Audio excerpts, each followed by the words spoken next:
नमस्कार, ये है मेरा पहाड़ दार्जिलिंग। और जैसे कि आपको पता है, ये एक पहाड़ में भर भर के देखने को मिलता है वादियाँ और खाई।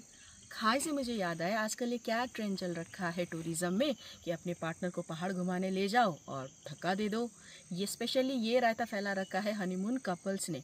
कुछ ही दिन पहले मेघालय में सुनने को मिला था और वो रायता फैलते फैलते अब पहुंच चुका है मेरी जगह दार्जिलिंग तक। एंड इनकेस अगर आपको नहीं पता हो, 2 दिन पहले की बात है, नोएडा से एक कपल आया, झगड़ा हुआ, पति ने अपनी पत्नी को धक्का दे दिया। मुझे समझ नहीं आता what is this behaviour, very very sad. खैर, अब जो हादसा हो चुका उसको तो अब जाने दो।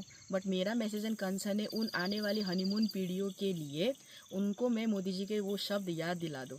मोदी जी ने कहा है कि इंडिया से बाहर मत जाओ घूमने, यहीं पे रहो, देश को और जानो पहचानो, इकोनॉमी को बढ़ाओ और देश का पैसा देश में ही रखो। सो उनका मैसेज है क्लियरली डोमेस्टिक टूरिज्म को बढ़ाने के लिए, ना कि हनीमून मर्डर टूरिज्म। एंड बाहर से याद आया मुझे, बाहर गांव के लवर्स क्या क्या नहीं कर रहे अपने प्यार को अमर बनाने के लिए। कई लोग तो एम्पायर स्टेट बिल्डिंग तक चढ़ गए और उन्हीं का ही कुछ ही दिनों बाद अब एक बुक भी रिलीज होने वाला है।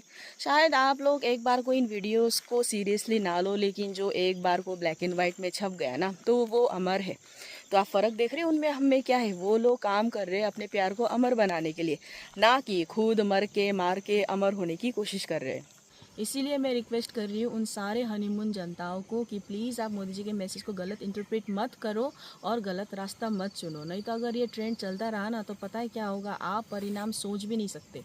जिसने मारा वो तो जेल चला जाएगा और जो मर गया उनका डेड बॉडी घर तक डिलीवर हो जाएगा। लेकिन एक अकाल मृत्यु की वजह से जो आत्मा भटकती रह जाएगी ना इन पहाड़ों में, उसका क्या क्या सॉल्यूशन है। भटकती हुई आत्मा को अपने वश में करना, शांत करना, भूतों को भगाना, ये हर किसी की बस की बात नहीं होती। इसके लिए उच्च कोटि का तांत्रिक चाहिए। अब बताओ कौन कष्ट उठाए ऐसा कोई उच्च कोटि का तांत्रिक ढूंढने में। इसीलिए आप लोग समय में सतर्क बनो, अपने हाथों को खून से मत रंगो और प्लीज़ पहाड़ को तो गंदा मत ही करो। हम पहाड़वासी कितने खुश होते हैं जब आप लोग यहाँ पे घूमने आते हैं। अब दार्जिलिंग में देख लीजिए, वादियाँ है, हरियाली है, चाय बागान है। आप यहाँ से अच्छे अच्छे मेमोरीज लेके जाइए।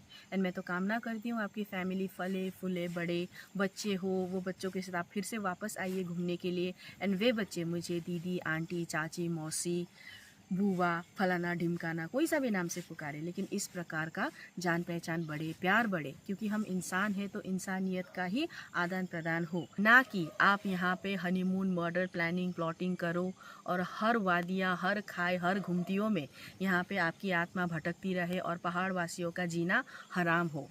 मुझे तो डर है, अगर ऐसे ही चलता रहा ना, तो जिसको हम बड़े प्यार से, बड़े गर्व के साथ पहाड़ की रानी दार्जिलिंग बुलाते हैं, वो देखते ही देखते एक जीती जागती जिंदा लाश, एक भटकती आत्मा बन जाएगी।